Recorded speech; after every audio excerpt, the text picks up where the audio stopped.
სახელითა მამისაითა და ძისაითა და წმინდი სასულისაითა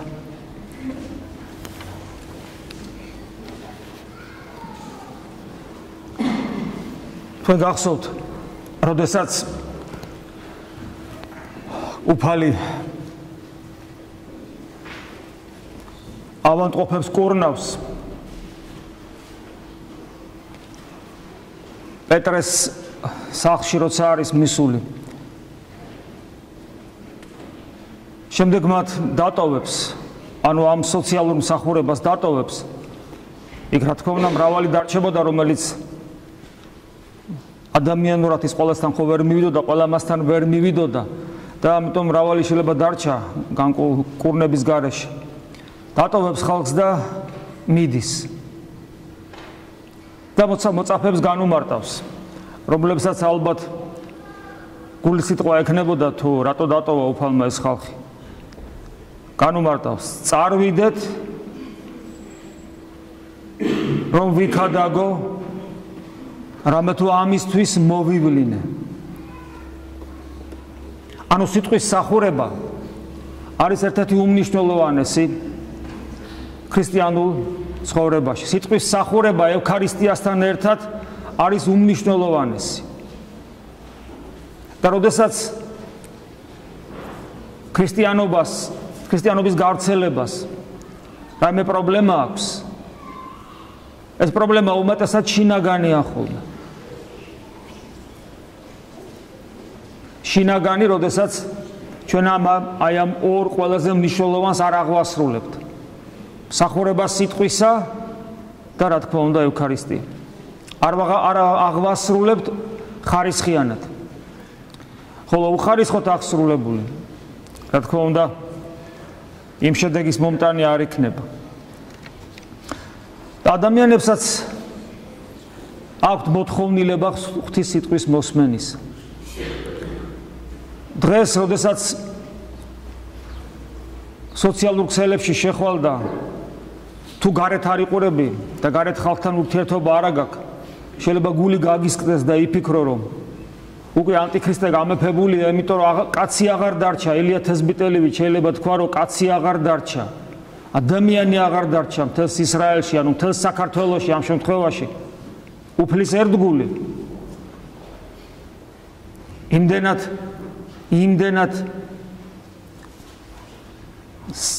უღმერთობის ისეთი ძლიერი ნაკადი მოედინება ამ სოციალური ქსელებში, რომ შეიძლება იფიქროს კაცმა, რომ უკვე დასრულდა ყველაფერი, მაგრამ რომ გადიხარ გარეთ, რომ ხვდები ადამიანებს, აღმოაჩენ, რომ თლათ მასეც არ არის საქმე.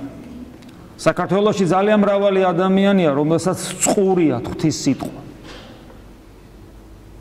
წყურიათ, იმიტომ რომ მათ ცნობიერად თუ არაცნობიერად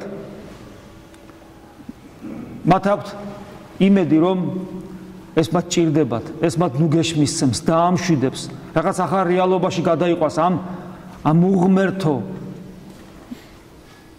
სამყაროს, რომლის თავადი არის თავად სატანა, ამ უღმერთო სამყაროს მოწყვეტს და სიხარულში ამყოფებს.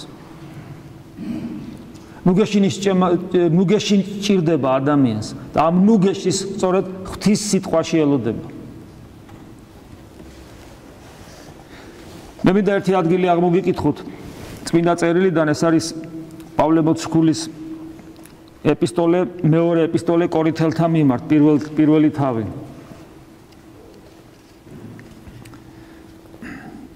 პავლე მოციქული ესე ამბობს: კურთხეულ არს ღმერთი და მამაი უფლისა ჩვენისა იესო ქრისტესი, მამაი მოწყალებათაი და ღმერთი ყოვლისა ნუგეშინისცემისა. გასაგებია, რომ ღმერთი მოწყალებისა და ნუგეშინისცემისა. აქ არაფერი გაუგებარი არ არის. რომელი ნუგეშინის მცემს ჩვენ ყოველთა შინა ჭირთა ჩვენთან. ღმერთი ნუგეშინისცემელი. აქ პავლე მოციქული თავის თავზეც ლაპარაკობს, საეკლესიო იერარქიაზეც ლაპარაკობს და საერთოდ ქრისტიანზეც, ყველა ქრისტიანზე საუბრობს. მაგრამ უპირველეს ყოვლისა მე ახლა მინდა საკუთარ თავს მივაკუთვნო, ანუ საეკლესიო იერარქიას. რომელიც ეს ანუ ღმერთი ნუგეშინის გვცემს ჩვენ ყოველთა შინაჭირთა ჩვენთან. რატომ?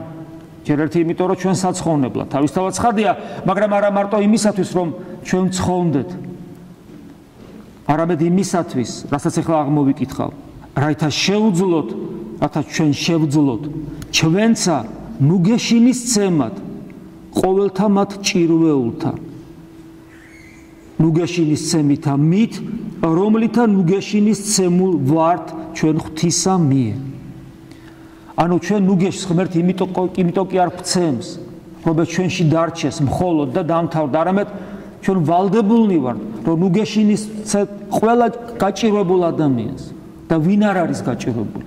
და ნუგეშინის ცეთ არა ადამიანურად, უბრალოდ არამედ იმ ნუგეშინის ცემით, რომლითაც ჩვენ გვცა ღმერთმა ნუგეში. მაგრამ იმისათვის რომ ეს ჩვენში განხორციელდეს, შემდეგ პავლე მოციქული აგრძელებს. რა არის ამისათვის საჭირო? რომ მე ის ნუგეშინის ცემა, რომელიც ღმერთისგან მოდის, იმდენად გავითავისო, იმდენად ჩემი გახდეს, რომ ჩემი სიტყვა სხვის მიმართ თქმული ამ ნუგეშინის ცემით იყოს სავსე. რა არის ამისათვის საჭირო? განმარტავს. რამე თუ ვითარცა იგი ხმატან ვნებანი ქრისტესნი ჩვენ და მომართ, ანუ აქ საუბარია რაზე, რომ როგორც რაც უფრო მეტად შეიძლება ასე ითქვას, ჩვენში არის განცდა ქრისტეს ტკივილების. გესმით? მე ჩემში, შენში, ჩვენში განცდა ქრისტეს ტკივილების. ამისთვის არის დაწესებული ეკლესიური ცხოვრების სხვადასხვა, თქვა ის მაგალითად ოთხშაბათის და პარასკევის მარხვები, ხო? თქვა იგივე ვნების შვიდეულის ის დღეები, საოცარი დღეები. ანუ რატომ არსებობს ამგვარი რამ და უამრავი კიდე სხვა რამ? ჩვენ განვიცდიდეთ ევქარისტია საერთოდ თავიდან ბოლომდე აღდგომასთან ერთად ესეც არის. აღდგომის სიხარულთან ერთად გოლგოთაც არის. გოლგოთის გარეშე, ქრისტეს ტკივილების განცდის გარეშე. ჩვენშიც კი არ იქნება განცდა ამ ნუგეშინის ცემის, რასაც ღმერთი გვანიჭებს, არათუ სხვას ვერ გადავცემ. და რაც უფრო მეტად ხმატ ვნებანი ქრისტესნი ჩვენ და მომართ, ეგრეცა ქრისტეს მიერ ხმატან ნუგეშინის ცემანიცა ჩვენი. ნახეთ, რამდენადაც მე განვიცდი ქრისტეს ტკივილებს ჩემში, იმდენად შემილია ქრისტეს მიერ ნუგეშინის ცე სხვას. მხოლოდ იმდენად, მხოლოდ ამდენად. სწორედ იმ ხარისხად, რა ხარისხითაც მე ქრისტეს ტკივილებს განვიცდი. ანუ იმისათვის, რომ ჩვენი ვალდებულება აღვასრულოთ სასულიერო პირებმა პირველ რიგში და მერე ყოველმა ერის ადამიანმა, რომლისაგანაც სხვა არაეკლესიური ადამიანი ელოდება ღვთის სიტყვას თქვენგან.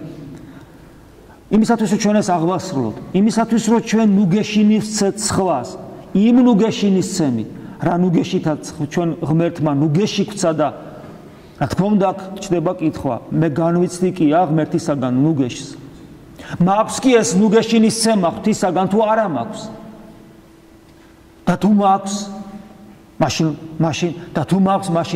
მაშინ სულ უნდა მიხაროდეს, იმიტომ რომ როგორ შეიძლება ღმერთმა ეს ნუგეში დღეს მომცეს და ხვალე წამართვას? შეუძლებელია, როგორ შეიძლება საკუთარ შვილს ესე მოექცე? არ შეიძლება. ესე იგი, თუ ჩვენ სწორად ვცხოვრობთ, მაშინ ეს ჩვენ ეს ნუგეშინის ცემა გვაქვს და თუ გვაქვს, მაშინ ჩვენ უნდა გადავცეთ. ეს ჩვენი ვალდებულება, ეს ჩვენი მოთხოვნილებაც კი იქნება. ჩვენ ვერ დავიტევთ აი ამ სიხარულს. როცა საუბრობ ნუგეშინის ცემაზე, გვახსენდება ქრისტეს სიტყვები, როცა იგი საუბრობს სულიწმინდის მოსვლაზე. მას უწოდებს სხვა ნუგეშინის ცემას. ანუ მე გაგშორდები თქვენ, მაგრამ ნუგეშინიათ. მოვა სხვა, ანუ მე არ ვიქნები. ანუ სულიწმინდა ღმერთი იქნება ძღმერთის მაგივრად.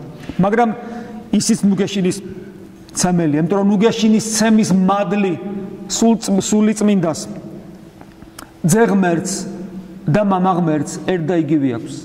იმიტომ რომ ეს არის მადლი ყოვლადწმინდა სამებისა, რომელიც გავრცელებულად ესე სულიწმინდის მადლად იწოდება, იმიტომ რომ სულიწმინდა მოგვანიჭა უშუალოდ იგი. მაგრამ სულიწმინდა მოგვანიჭა თავისი მადლი, რომელიც ამავე დროს არის ძის და ამავე დროს მამის მადლიც.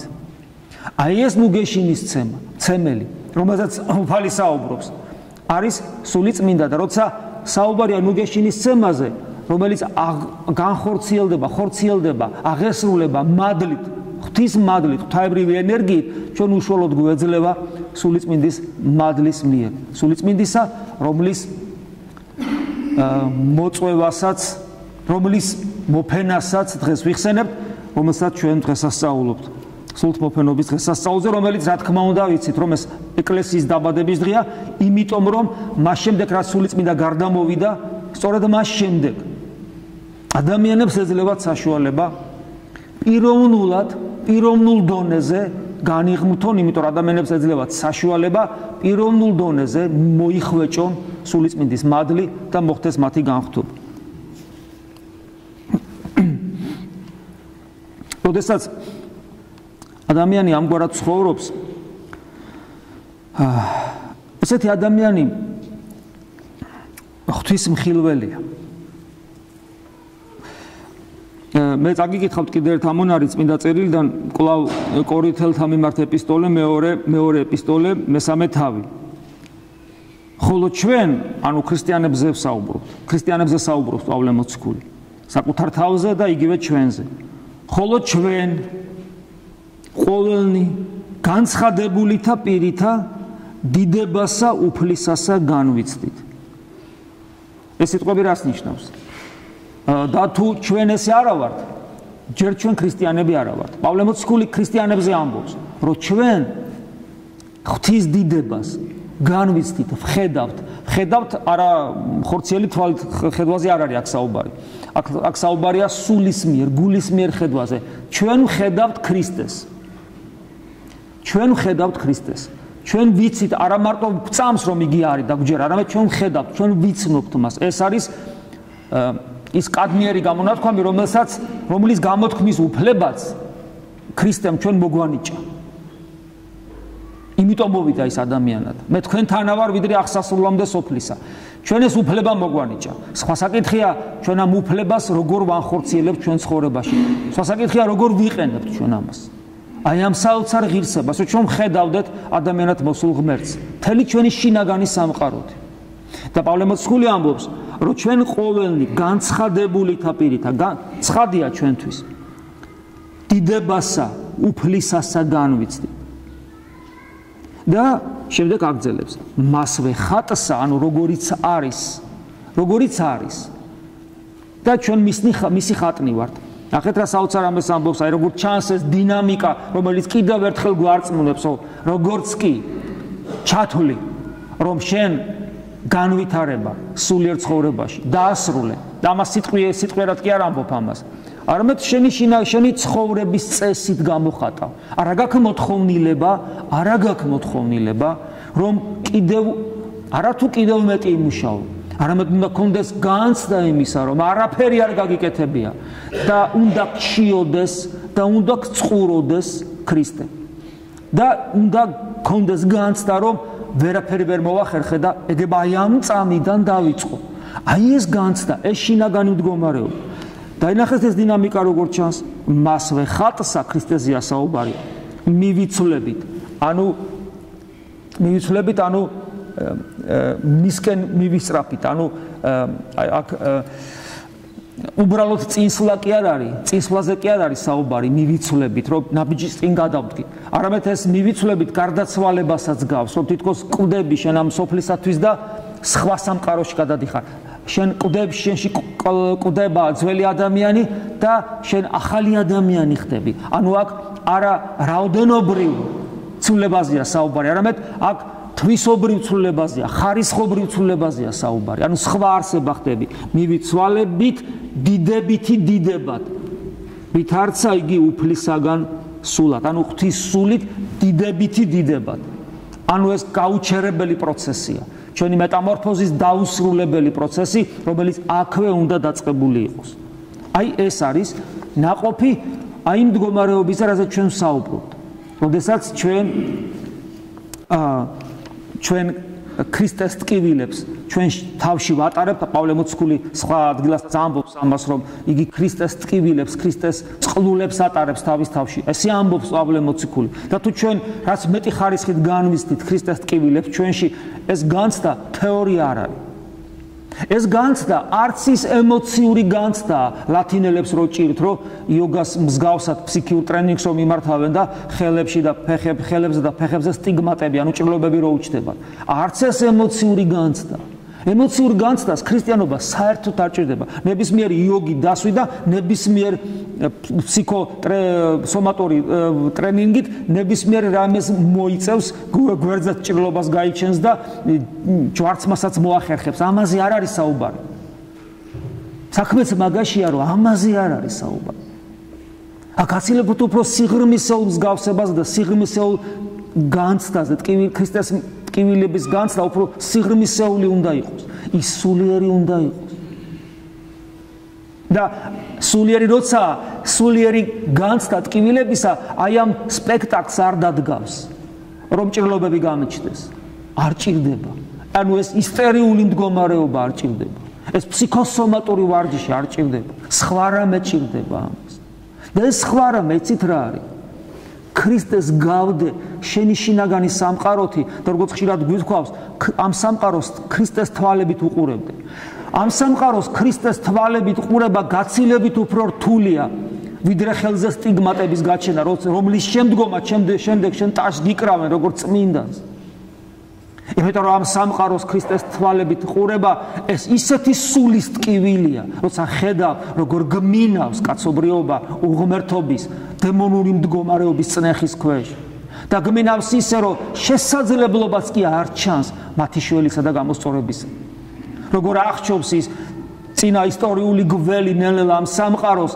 და როგორ უჭერს და საბოლოო ჯამში როგორ მოაშთობს ამ სამყაროს ამას ხედავს ქრისტეს თვალებით მაყურებელი ადამიანი და ტკივა არა როგორც ქრისტეს მაგრამ მსგავსად მის ეს ის ტკივილია რომელიც წმინდა მამებს აიძულებდათ სხვა გზა აღარ ქონდათ რომ მთელი სამყაროსთვის ელოცათ და არა მარტო ახლობლისთვის არამედ მთელი სამყაროსთვის ცრემლი ეღვარათ და ახლობელიც მისთვის ყოველი ადამიანი იყო და არა რომელიმე თქვათ მისი ნაცნობი ან მეგობარი ან ნათესავი ჩვენ ვახსენეთ ქრისტეს ხედვა განცხადებული პირითა ან როგორიც არის ის მის დიდებას ვხედავთ განვიცდით ნახეთ ვხედავთ კი არა მოხდ განვიცდით ეს შინაგანი ხედვა არის მოციქულები ხედავდნენ ფიზიკურათაც იტყვის ადამიანი ხედავდნენ მაგრამ ეს სულიერად განსაკუთრებულს არაფერს ნიშნავს გახსოვთ თქვენ თომა მოციქულისადმის სიტყვები თომა მოციქული მას როცა აღიარებს უფალი ჩემი და ღმერთი ჩემი დიდებული აღიარება არც ერთ მოციქულს თომამდე აი ამ სიტყვებით არ უღიარებია ქრისტე თომა პირველი რომელიც იესო ქრისტეში ღმერთსა და ადამიანს ერთდროულად ჭრեց ეს იყო ყველაზე დიდი აღსარებლობა მაგრამ უფალი ამას დიდ საზომად არ უთვლის არამედ გახსოვთ რა შეუნება არამედ ნეტარია ის ვისაც შენ მიხილე და გწამს ანუ მიხილე არა ფიზიკურ ხილვაზე არ არის აქ იმდენად საუბარი არამედ ეს აღდგომა განიცადა და ამ აღდგომა მის გულს მიახვედრა რომ მის წინაშე დგას ადამიანი რომელიც ამბობენ დროს ღმერთია ამიტომ ეუნება როგორც ადამიანს მიმართავს ამ შემთხვევაში ბატონოს ანუ უფალს და როგორც ღმერთს მიმართავს ღმერთს მაგრამ განუმარტავს არამედ ნეტარია ის ვისაც არ უხილავ და ვრწმენე და ჩვენ ხშირად გვითხოვს ამის შესახებ ხშირად გვისაუბრია დღეს რა თქმა უნდა ამ საკითხის გახსენება ძალიან მნიშვნელოვანია ამიტომ რომ როცა ამბობს უფალი რომ ის უფრო ნეტარია ვინც მე არ მიხილავს ესე ხორციელი თვალით მაგრამ ექნება რწმენა საუბრობს იმ ადამიანებზე რომლებიც ქრისტეს ხედავენ აი ამ ხედვით როგორც პავლე მოციქული ამბობს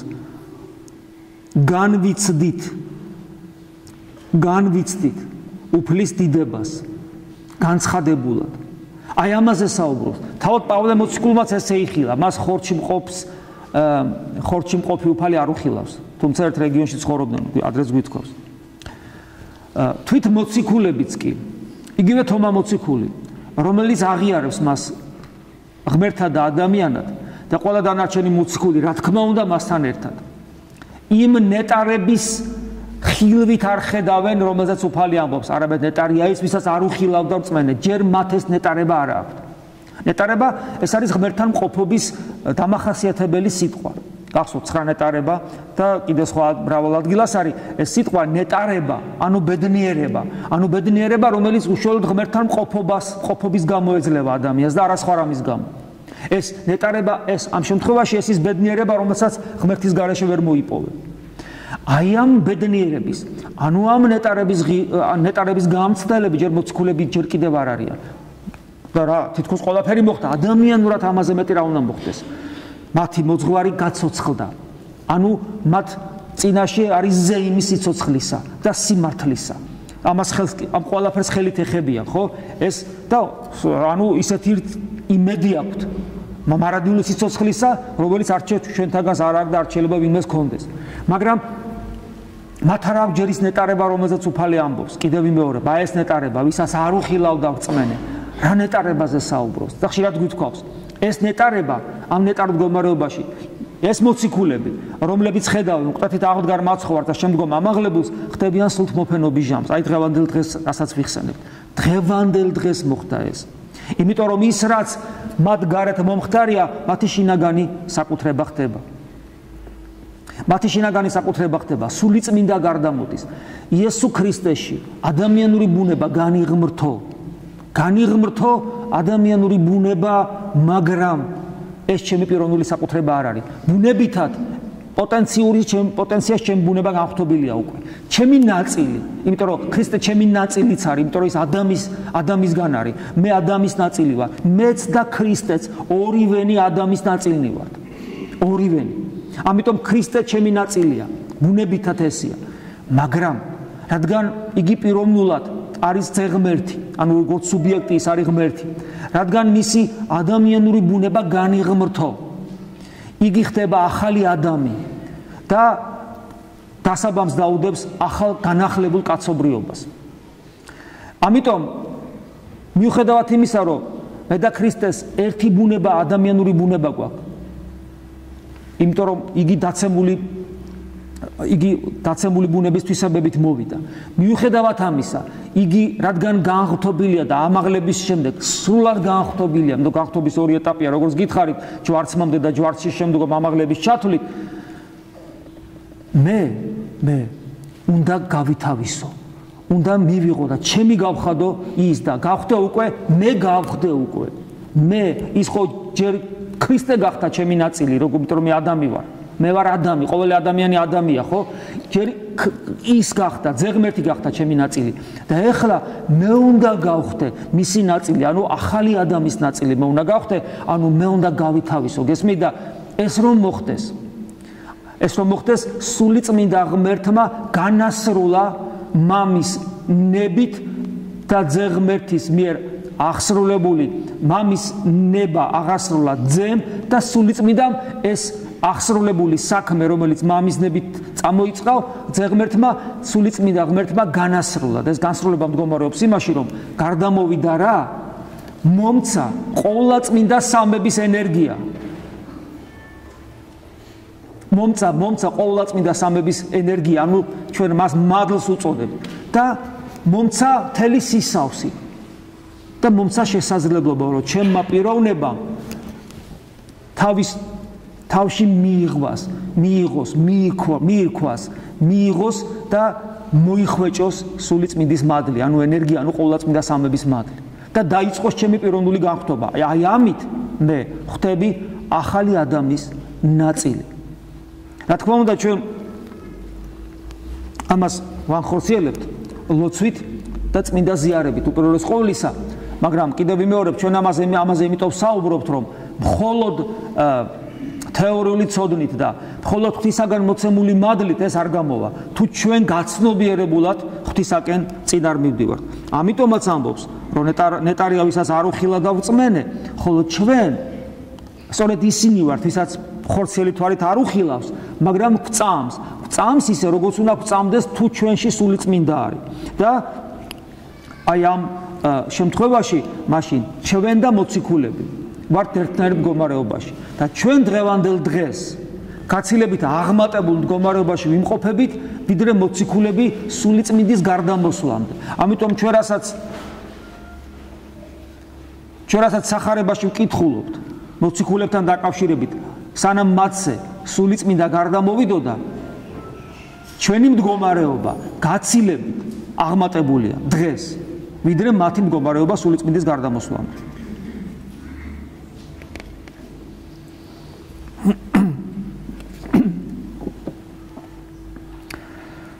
ხო, ეს ყველაფერი კარგია, მაგრამ ადამიანს მუდამ წესით გონივრულად რომელიც უდგება, თქვათ, ყველაფერს და მათ შორის სულიერ ცხოვრებას, მაინც კითხვას სვავს, კიდე სვავს კითხვას. კი, მაგრამ რა ვქნა ახლა მე? მე სწორედ ეს კითხვა, ამ კითხვას ველოდები ხოლმე ყოველთვის ადამიანებისაგან, როცა ვესაუბრები და მათ შორის თქვენგან, რა თქმა უნდა, უპირველეს ყოვლისა თქვენგან, სწორედ იმიტომ, რომ თქვენს წინაშე დამაყენა უფალმა, რომ მე გითხრათ ეს. თქვენგან მაგრამ მეორეს როცა ადამიანები ამ კითხვას მერე პირისპირ დამისვავენ ხოლმე ეს არის ყველაზე რთული კითხვა ეს ყველაფერი გასაგებია ხო ნუ ლოგიკურად ხო ეხლა რა ვქნა ადამიანი კითხულობს თუ ამ კითხვას არ სვავს ეს ძალიან დიდი პრობლემაა ესე იგი ეს მისთვის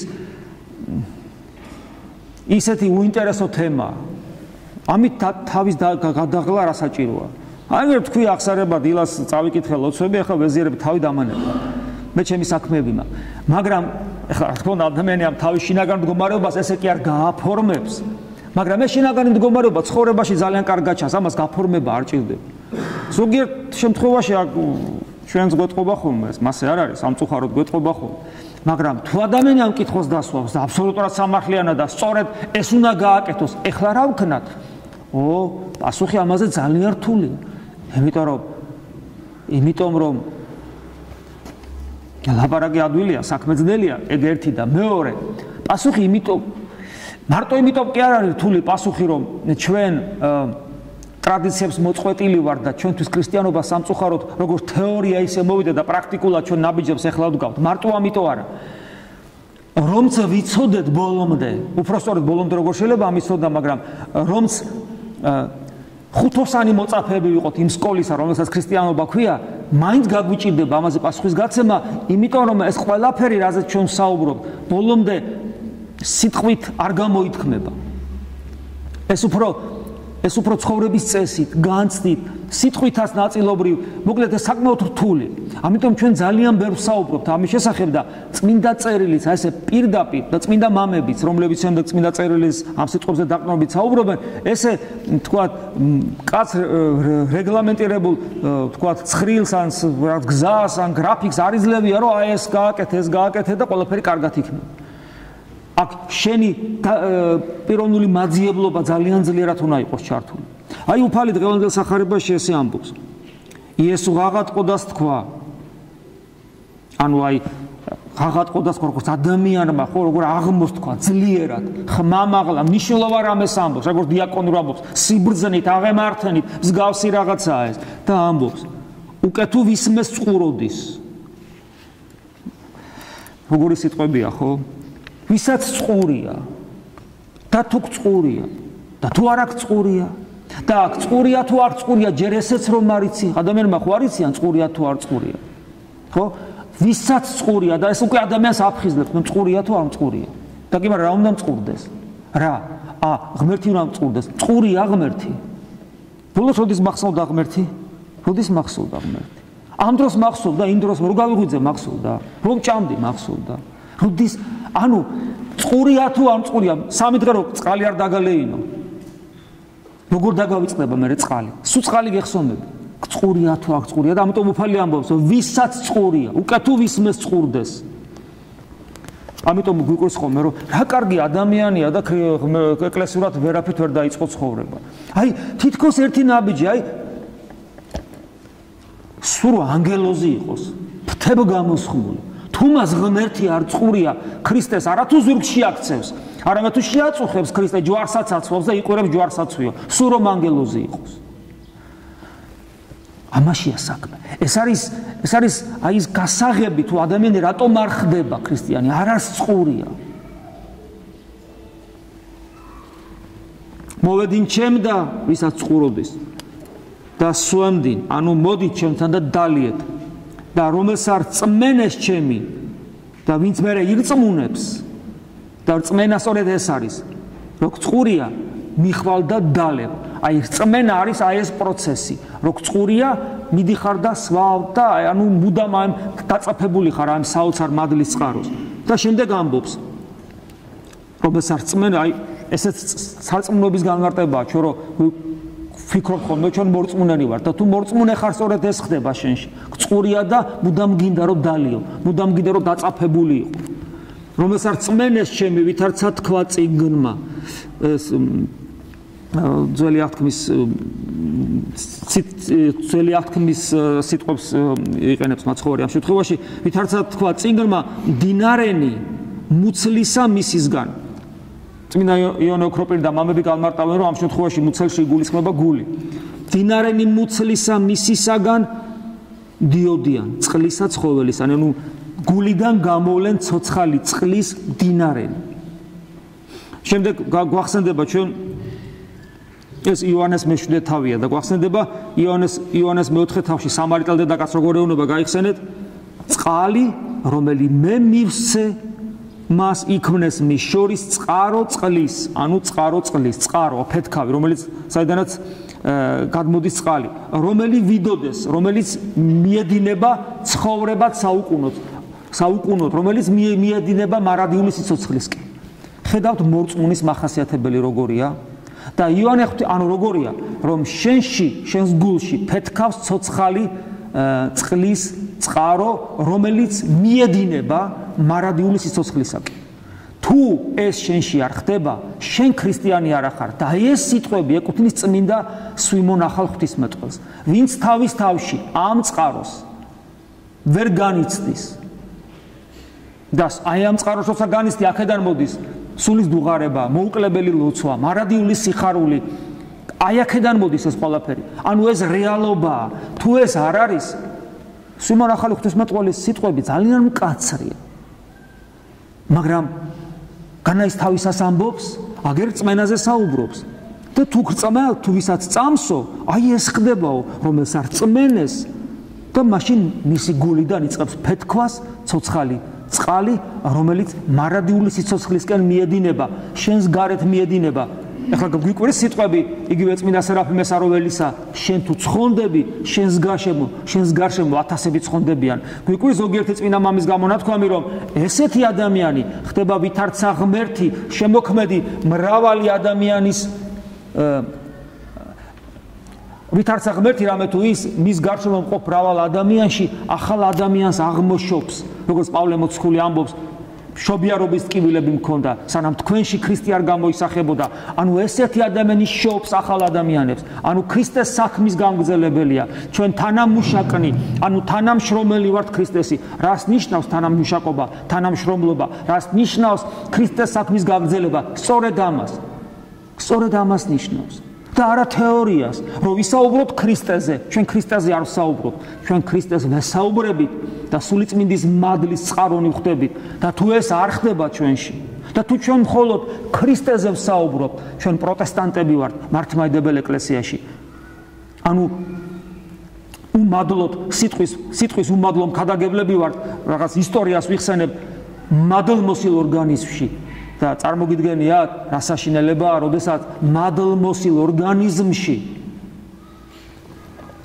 მკვდარი უჯრედი ხარ და თავი კიდე მოგწონს, რომ თითქოს ცოცხალი ხარ. ხო, კიდე თეორია იყოს, ადამიანი იტყვის. სხვათა შორის აგრძელებს აქ უფალი მემინა ეს იოანეს მე-7 თავი წაგიკითხოთ. ეს თქვა აზუსტებს რა წყაროზეა ლაპარაკი, ესე თქვა სულისა მისთვის, ანუ სულიწმინდაზეა საუბარი, რომელი მიღებად იყო მორწმუნეთა მათ მისა მიმართ, ანუ რომლებიც უნდა მორწმუნეებს მიეღოთ, მაგრამ ჯერ რამე თუ არღა იყო მოცემული სულიწმინდა. ჯერ არ იყო სულიწმინდა მოსული. და იმიტომ საუბრობს, წინასწარ ასწავლის. ხა რატომ არ იყო სულიწმინდა მოსული? რამე თუ იესო არღა იყო დიდებული. ქრისტე არ არის ჯერ განდიდებული, ანუ განხრთობის მეორე ეტაპი არ დაწყებულა ჯერ. განხრთობის ეტაპი, მეორე ეტაპი დასრულდა ამაღლებით. ამიტომაც ამბობს, რომ მე თუ არ ავმაღლდი, სული წმინდა, ანუ სხვა ნუგეშინის სემელი არ მოვა. ესე იგი იმისათვის, რომ მე შესაძლებლობა მომეცეს იმისა, რომ გავხდე სულიწმინდის მადლი, სულიწმინდის ჭურჭელი, როგორც წეგან საუბრობდი, იმგვარად საჭიროა, რომ ადამიანური ბუნება გახდეს ამის ღირსიც, შემძლებელიც ამ მადლის დატევნისა. პოტენციურად თითოეულ ყველა ადამიანის ბუნება გახდა ამგვარი, როცა ქრისტე სრულად განიღმრთო. ანუ როცა ადამიანის ბუნებამ დაემკვიდრა მამა იძე და სულიწმინდა ძე თავად ძია, მაგრამ გულისხმობ ღვთაებას. ანუ ყოვლადწმინდა სამება, ანუ დაждდა მარჯვენით მამისა. აი როცა ეს მოხდა და როდესაც ჩვენ თავისი მადლით უკვე ყოვლადწმინდა სამების სახელით გვნათლავს, როცა ჩვენ მირონცხებით მადლის მიერ ნიჭებს გვაძლევს და როცა გვაზიარებს უკვდავების და მარადიული სიცოცხლის წყაროს, თავის უხრწნელ ხორცსა და სისხლს, ანუ როცა ჩვენში განღმრთობილი, აი ეს მეორე ეტაპი რო ვამბობთ, ანუ განდიდებული, სრულად დიდებული, უფლის ხორცი და სისხლი შემოდის. ადამიანებს უკვე ეძლევათ შესაძლებლობა, რომ მათმა პიროვნებამ მოიხვეჭოს სულიწმინდის მადლა, გადაიქცენ მადლის წყარო. ამიტომ საუბრობს უფალი ამაზე, რომ ჯერ დიდებული არ იყო, ამიტომ მოცემული არ იყო. იმიტომ რომ ვერ მივიღებდით, ვერ გავიტევდით. როგორც კი მოხდა ეს განდიდება, როცა მე რწმენით მივიახლები და საბოლოო ჯამში ნათელღებული, მირონცხებული მას ვეზიარები, მე უკვე მეძლევა შესაძლებლობა, რომ სულიწმინდის მადლის მოხვეჭამო დაიწყოს ჩემში და დაიწყოს ჩემი პიროვნების განხრთობა და გავხდე მადლის წყარო.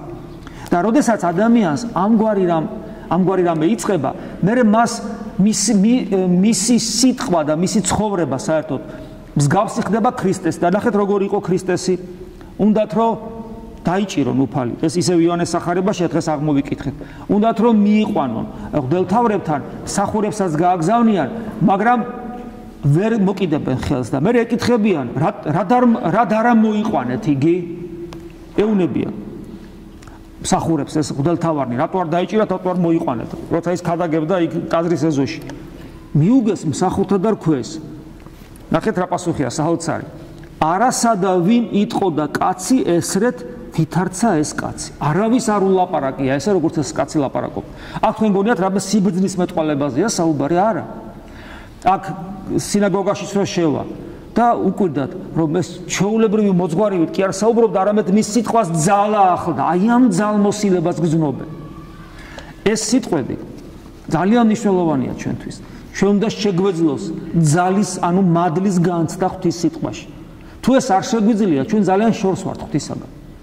და მადლის განცდა ღვთის სიტყვაში ეს არის ერთ-ერთი ნიშანი იმისა, რომ თუ ეს ხდება უпроსორეთ, ხო? ამის ერთ-ერთი ნიშანი არის, რასაც ჩვენ ხშირად გეუბნებით, გიყვარდეთ წმინდა წერილი. ღვთის სიტყვის მადლის განცდა არის სწორედ წმინდა წერილში. აი როგორც ქრისტეშია ეს, იგივეა წმინდა წერილში. მე ხარ შემიძლია გავზომო, რამდენად იგივეა, მაგრამ რამდენად თანაბარია ეს მადლი, მაგრამ იგივე მსგავსი, იგივე ნამდვილად არის, იმიტომ რომ მადლის საოცარი წყაროა. იმიტომ დაგვიტოვა უფალმა ეს საოცარი წიგნი ახალი აღთქმისა. და გარდა ამისა, ახლა პარაკია ჩვენზეც, იმიტომ რომ თუ ჩვენ ვიცხოვრებთ ისე როგორც ქრისტე გვასწავლის, მაშინ ჩვენს ცხოვრებასაც, მათ შორის სიტყვასაც და ცხოვრების წესსაც ექნება ეს ძალა და მადლი და ადამიანები, რომლებიც პოტენციურად ღვთისმაძიებლები არიან, ისინი იგრძნობენ და შენს გამო ღმერთს დაინახავენ. იქნება ის ნათელი, რომელიც ნათელის გამოთაც მერე ღმერთს ადიდებენ. ხოლო ისინი, ვინც პოტენციურად ქრისტეს მკვლელები არიან, ისინი შეგიძულებენ და ამით აღმოჩნდება, რომ შენ სწორ გზაზე გახარ. ვიღაცა შენს მიერ ღმერთს ხედავს, ხოლო ვიღაცა, რომელსაც ქრისტე არ აწამს, შენ ძულ ხარ ქრისტეს მაგივრად. ეს აუცილებელი ნიშნებია, ითაც შენ მიხვდები, რომ სწორ გზაზე დგახარ. აქ კიდევ ერთი ნიუანსია, რომ ჩვენ რაზეც საუბრობთ. ახეთ არსად არ მიხსენებია სასწაულები და აქედან გამომდინარე რაღაც გარეგანი ფეირვერკები. ჩვენ სამწუხაროდ ვართ რა მოცილებული აი ამას, რასაც ახლა ჩვენ საუბრობთ. სულიწმინდის გარდამოსვლის დღეა. სულიწმინდა ყოველ წირვაზე გარდამოდის. სულიწმინდის მადლის მიერ და ანუ იგივე ყოვლადწმინდა სამების მადლის მიერ ხდება შენი განხრთობის პროცესი და ასე შემდეგ. ხედავთ თვალით და ხედვას ვინჩივის, მრავალი ჩვენთაგანი არც განიცდის. არადა ეს რას ნიშნავს? ის ფარულად მოქმედებს. ის ამასოფლის სულისათვის დასანახავი არ არის. წმინდა წერილი იმასაც გვასწავლის, რომ ამ სოფელმა ვერ დაიტია, იმიტომ რომ ვერ იხილა იგი.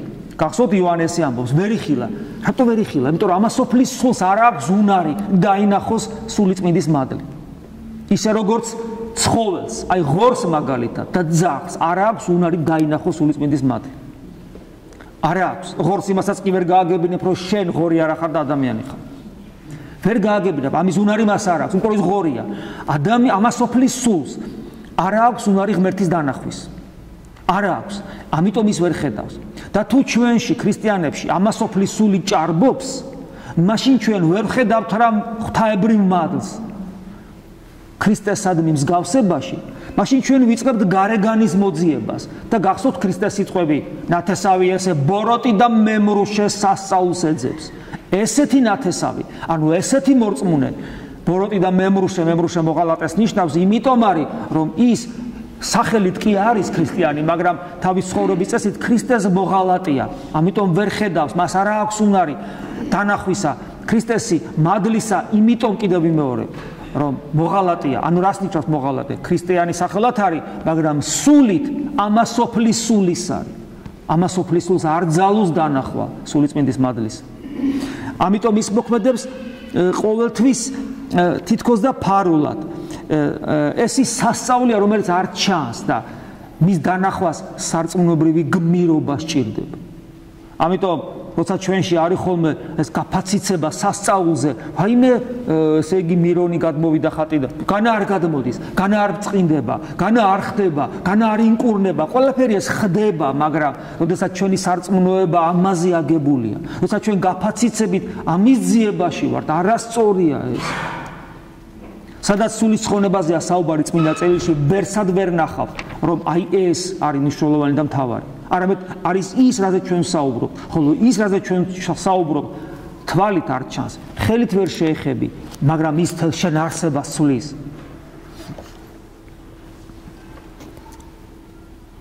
მაინც რა ვქნათ? აი დღეს კიდევ ერთ ადგილს ამოგიკითხავთ საქმე მოციქულთაგან, რომელიც ამაღლებისას ამოვიკითხეთ, მე ადრე მაშინაც გითხარით ამის შესახებ, რომელიც უკავშირდება რა თქმა უნდა შინაარსობრივად დღევანდელ დღესაც. იმიტომ როცა ამაღლება ხდება, გახსოვთ როგორ ხდება? გარკვეულ დარიგებას აძლევს, მოციქულები ისევ მიწაზე არიან მიჯაჭულები, იმიტომ რომ მათში შინაგანი ეს ფერიცვალება არ დაწყებულა, მიუხედავად იმისა, რომ მკვდრით აღდგარ მაცხოვარს ხედავენ და კვლავ მიწაზე მიჯაჭულები ამბობენ, აბა შენ სამეფოს როდის დაამყარებ აქ მიწაზე, ისევ ამას ეკითხებიან და უფალი მათ პასუხს არ აძლევს, ეუბნება, რომ თქვენი საქმე არ არის ამის ცოდნა და შემდეგ როცა ამაღლდება, ამაღლებისას აკურთხებს და იქ ისე ჩანს, რომ თან მაღლდება და თან ეს კურთხევაა და ამაღლება ერთდროულად ხდება, ანუ პროცესია რაღაც ერთგვარი და მამები განმარტავენ, რომ ეს ნიშნავს, რომ ეს კურთხევა ქრისტეს მიერი და ეს დავალება, რასაც ახლა მე წაგიკითხავთ, ეს დავალება მათ კი არ მისცა მხოლოდ მოციქულებს, არამედ თითოეულ ჩვენთაგანს მისცა. ყველას მისცა ეს დავალება. ჩვენც ამ დავალების და კურთხევის ქვეშ ვიმყოფებით. და რა დავალებაა ეს?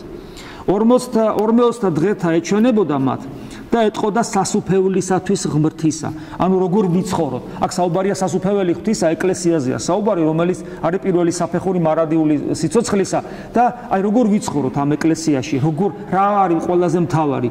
თანა ექცეოდა მათ, ანუ მათ შეკრებდა და ესაუბრებოდა და ამცნებდა და აი რა არის მთავარი საკეთებელი ეკლესიაში, უფალი ახლა ეუნება. მე აგიკითხეთ წინაზეც. იერუსალიმით ნუ განეშორებით. შენ იერუსალიმისგან განშორებული ხარ ფიზიკური იერუსალიმის გულისხმობ. მაგრამ ეს სიტყვები შენს გეკუთვნის. იერუსალიმში აქ იგულისხმება გული. რა თქმა უნდა, უპირველეს ყოვლისა, სულის გონიერი ნაწილი და სულის გრძნობადი ნაწილი და საერთოდ სულის, სადაც შენი უკვდავი სული ყველაზე მეტად ავლენს საკუთარ თავს, რომელიც დაახლოებით ემთხვევა ანატომიურ გულს.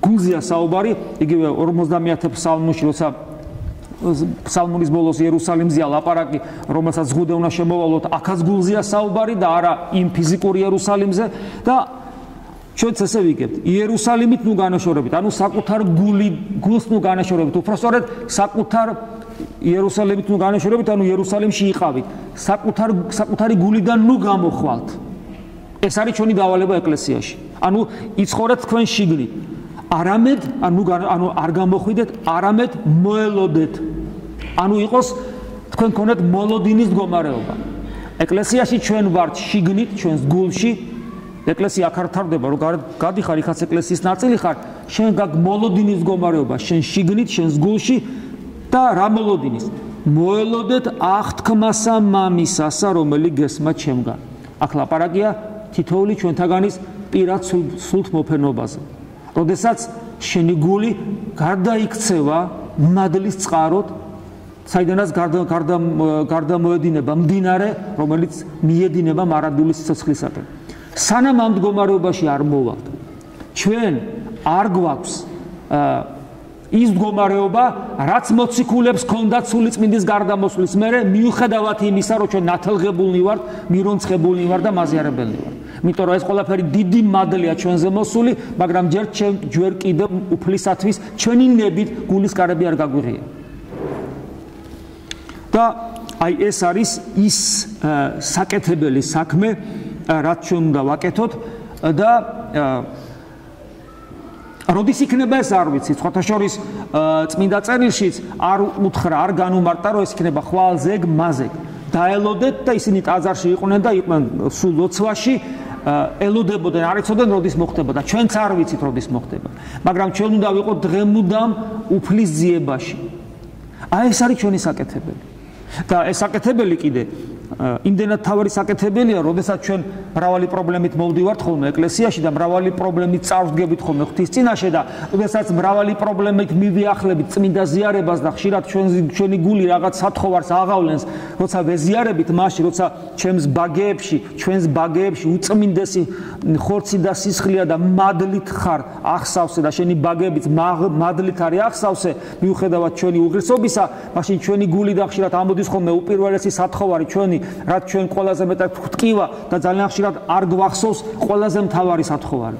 ეცით რა არის ყველაზე მთავარი სათხოვარი? გნებავთ რჩევა და გნებავთ კურთხევათ არა რა კურთხევათ რჩევათ მიიღეთ. იცით რა არის ყველაზე მთავარი სათხოვარი? იცით რას უნდა სთხოვდეთ, როცა მოხვალთ და თქვენ ბაგეებში შეეხება უწმინდესი ხორცი და სისხლი და განიწმინდება თქვენი ბაგეები. უნდა სთხოვდეთ გულიდან უფალო ლოცვა მასწავლე. იმიტომ რომ აი ეს არის გასაღები ჩვენი სულიერი ცხოვრებისა.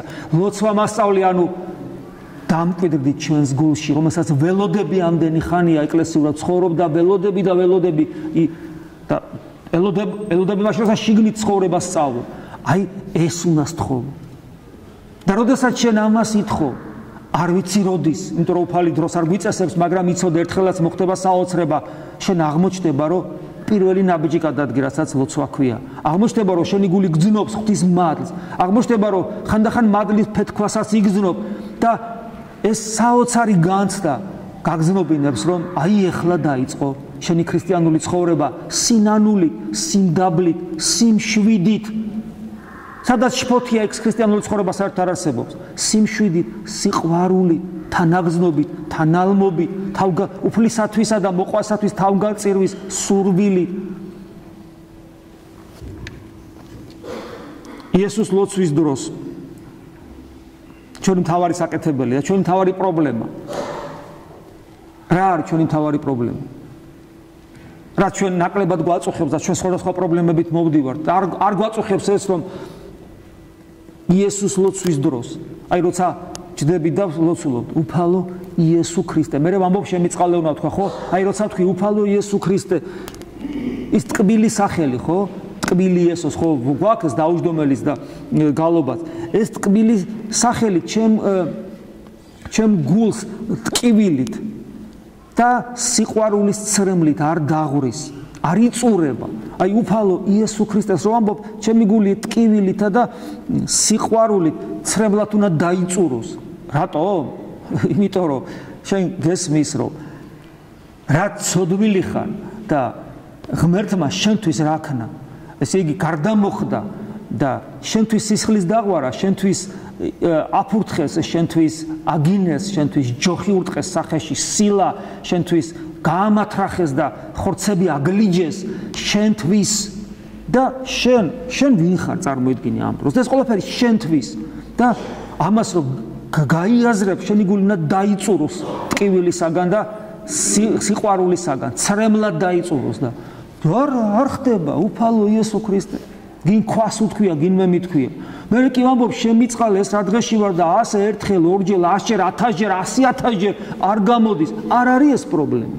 ეს ხომ ნიშნავს იმას, რომ ჩემს გულში ჯერ არ მიმიღია ნუგეშინის ცემელი, არ მომხდარა ჩემი პირადი სულთმოფენობა. თუ ვინმეს ეგონება რომ მას მიუღია უკვე ეწურება გული ტკივილით და ცრემლით და სიყვარულით და ასე შემდეგ. იცით რა ადვილია ამის შემოწმება რომ ასე არის თუ არ არის? ერთ-ერთი გასაღები აი ამის გაგებისა. ნებისმიერი ადამიანი არა მარტო აქ ყოფნი, არა მარტო საქართველოში მყოფნი, არამედ დედამიწაზე, ვისაც უცხოვრია, ვინც ცხოვრობს და ვინც იცხოვრებს. ნებისმიერი ადამიანი არ აღიქვა უცხოდ არ აღიქვა. ჩვენ ავტობუსში რო ფეხს დაგადგავენ, უცხო კი არა, უკვე თითქმის ბოლომდე მტერია და ავტობუსზე რაღაც ვჩივით, აგერ ჩვენ ამ ოჯახშიც როგორ ავართ ერთმანეთისადმი, უცხოები ვართ ერთმანეთისადმი. მე ახლა ამას ვამბობ რა, მე სხვანაირი კი არ ვარ. უცხო ადამიანი, მე არ მინახავს ადამიანი პირველად ნახე უცხოა. ნუ თქვენ ისე რა თქვა სიტყვაზე. ჩემი თავი იცოცხლე მომწონს, უცხო, არავინ არ უნდა იყოს უცხო. შეუძლებელია შენში ქრისტე იყოს და ნებისმიერი მისი ხატი იყოს უცხო შენთვის, ის შენთვის ძმა არის. და აი ეს ისეთი ინდიკატორია, რომელიც არასოდეს არ მოგატყილებს. და როგორც კი გაგიჩნდება აზრი, რომ აჰა, შენ უკვე განხრთობილი ხარ და შენ გულში სიყვარული ფეთქავს და ქრისტეა, იმ წამსო დაგანახებს უფალი, რომ ნებისმიერი ადამიანი უცხოა შენთვის. გულით ვილოცოთ. დღევანდელი დღიდან ეუფეოზე ცათაოს ეს ლოცვა აღდგა და ეს საოცარი ლოცვაა, რომელთაც უფალს რომ ევედრებით, უნდა გწამდეს, რომ როცა ეუბნები და თხოვ უფალს, ის აუცილებლად აღასრულებს. და საოცრად გაგითბობს ეს გულს. თუმცა ამ ლოცვისაც და ყველა ლოცვის გასაღები იცოდეთ, იესოს ლოცვა არის. და ამ ლოცვაში მე უფეოზე ცათავს შევედრები, რომ მოვედ და დაემკვიდრე ჩვენ შორის, იცოდეთ, რომ იმ წამსვე მოსულია შენს გულთან. ერთ წამს არ დააყოვნეთ და თუ ის არ მკვიდრდება, შენი მასპინძელს გახავ, რომელიც სტუმარს მოუწოდებს და შემდეგ კარებს არ უღებს.